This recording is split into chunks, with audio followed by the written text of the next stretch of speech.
আজকের রাত থেকেই পর পর শুভেচ্ছা চলে আসবে। Happy doctors day. আচ্ছা, জানেন কি এবার ডক্টরস ডে থিমটা কি? থিমটা খুব সিম্পল, আমি প্রথমে বলে দিচ্ছি, তারপর সেটা এক্সপ্লেন করব।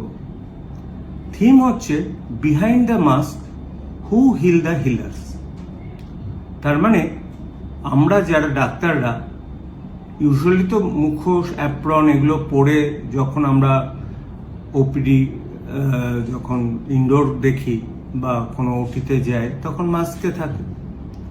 সুতরাং কাদের সেই হু হিল দ্য হিলার্স, এখানে হিলার্স বলতে হেলথ কেয়ার প্রফেশনালকে বোঝাচ্ছে। এখানে এমফাসাইজ করা হয়েছে তিনটে প্রধান বিষয়কে। একটা শারীরিক সুস্থতা, ডাক্তারদের কিভাবে ভালো থাকতে পারে, আর একটা মানসিক সুস্থতা, আর একটা ইমোশনাল সুস্থতা। আমাদের দেশে না ডাক্তারি প্রফেশনটা ভীষণ ওভার রেটেড, যেটা আজকের লেখাতেও আপনারা হয়তো পড়ে থাকবেন, যে ডাক্তারকে যেমন ভগবান বলা হয়, ডাক্তার কিন্তু সেটা নয়। ডাক্তারিটা একটা সায়েন্স, ডাক্তার সায়েন্সের মাধ্যমে ট্রিটমেন্ট করেন। হ্যাঁ, তার মধ্যে হয়তো কথাতে কাউকে একটুখানি সাপোর্ট দেওয়া যায়, কোনো নেগেটিভ কথাটা ভাঙার আগে আমরা একটু অন্যভাবে ঘুরিয়ে তাদের বলি, পজিটিভ দিকটা বেশি হাইলাইট করি। কিন্তু ডাক্তারদের ফিজিক্যাল ব্যাপারটা কি আপনারা জানেন? অ্যাভারেজ ইন্ডিয়ানদের আয়ু কত? আপনারা নিশ্চয়ই জানেন 74 থেকে 75 বছর। ডাক্তারদের আয়ু কত জানেন? 67 বছর। কেন এত প্রিম্যাচিওর ডেথ ডাক্তারদের হয়? কারণ ডাক্তারদের উপর প্রচন্ড স্ট্রেস। সুতরাং স্ট্রেস কি নিয়ে আসে? ফিজিক্যাল প্রবলেম, আর হচ্ছে ইমোশনাল প্রবলেম। বহু ডাক্তারদের বাড়িতেই যদি অপোজিট পার্টনার ডাক্তার না হয়, তাহলে কিন্তু ম্যাট্রিমোনিয়াল ডিসহারমোনির একটা ব্যাপার থাকে।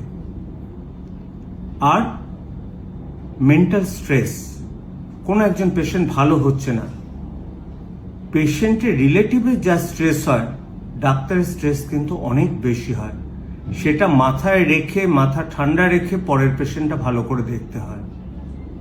আর একটা জিনিস আমি শুধু অ্যাডমিনিস্ট্রেশনকে একটা জিনিসই বলবো, ডক্টরস ডেতে একটাই শপথ নেওয়া যাক।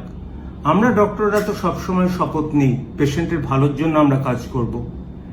অ্যাডমিনিস্ট্রেশন যে রুলটা হয়েছিল না, ডাক্তারদের সাথে অ্যাবিউজ করলে বা কোনো চিকিৎসা ক্ষেত্রে ভাঙচুর হলে সেটা নন বেলেবল অ্যাফেন্স, এটা কিন্তু প্রিভিয়াস গভর্নমেন্ট খাতায় কলমেই রেখে দিয়েছিল।